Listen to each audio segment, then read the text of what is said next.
Knicks Nation, we got some breaking news to talk about. Just a few hours ago, the New York Knicks have agreed on a deal, sending Obi Toppin to the Indiana Pacers for 2 future second-round picks. Obi Toppin's time with the New York Knicks has come to an end. In this video, I want to give you guys my thoughts of the reasoning behind the New York Knicks moving on from Obi Toppin and my overall thoughts. But I want to get your guys' thoughts right now in the comment section. What's your overall take on the New York Knicks getting rid of Obi Toppin basically for a salary dump, which is what I'm pretty pissed off about. But I'm going to get into that. Make sure you guys hit that thumbs up button as well if you enjoy the content here, and subscribe to the channel if you're new to Knicks Media.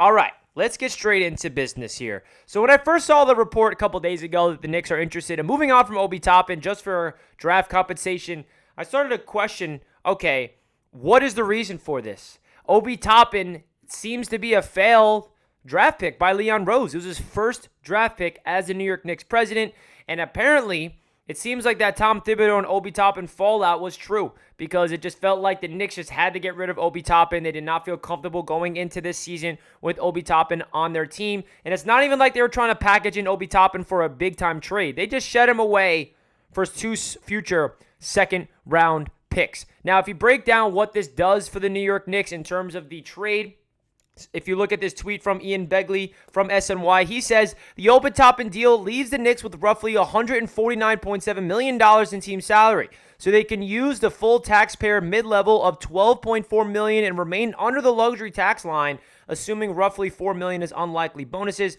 and player contracts are unearned. So basically what this does for the Knicks in terms of right now in free agency, it gives them an opportunity to pursue other free agents. So we know that the Knicks are linked to guys like Donte DiVincenzo, and that's someone that they can now afford without getting over the luxury tax limit. So that could be the reason why the Knicks are moving on from Obi Toppin, to open up a roster spot, open up some cap space to add a player like Donte DiVincenzo. I feel like that player would be a good addition to this Knicks team. I'd love to hear what you guys have to think about Donte adding to the Villanova boys with Jalen Brunson and Josh Hart. But that's really what the Obi Toppin trade does in terms of finances. But it just doesn't sit with me well that we're trading away Obi for 2 second-round picks, and it feels like a salary dump, a player that I was so excited about when we drafted, and let's just be honest with you guys, he was not given the opportunity to be a franchise player on this Knicks team. And I know that some people might not believe that he would ever become that, but I'm here to tell you guys, I think he's going to freaking ball out with the Indiana Pacers.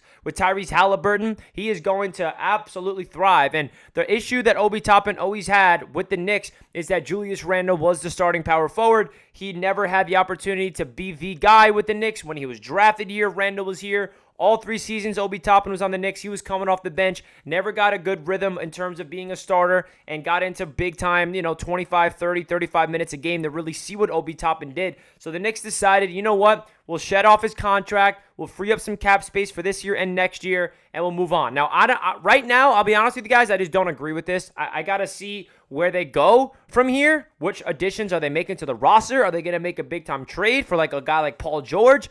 James Harden? I don't know. But as I'm sitting here right now learning the news that got broke just a few hours ago that the Knicks trade away Obi Toppin for just 2 second-round picks, I'm pretty upset about it. The fact that that is what we get back from a player that was such a likable, fan favorite, highlight reel guy that I felt like has so much upside to the Knicks, did not get a good opportunity to really develop him for the long term and give him the opportunity to play. It just doesn't sit with me well. It just really doesn't sit with me well. But hey, man, we got to sit and be patient and trust the Knicks front office, because we got to see the big picture of the offseason before we start to quickly react and say, what? Why are we trading Obi, without knowing what moves are on the horizon? But it does seem like Donte DiVincenzo seems to be the guy the Knicks are going after, and maybe another player in the trade market like a Paul George. We will see what happens. But let me know your thoughts down below in the comment section, guys. Pretty upset.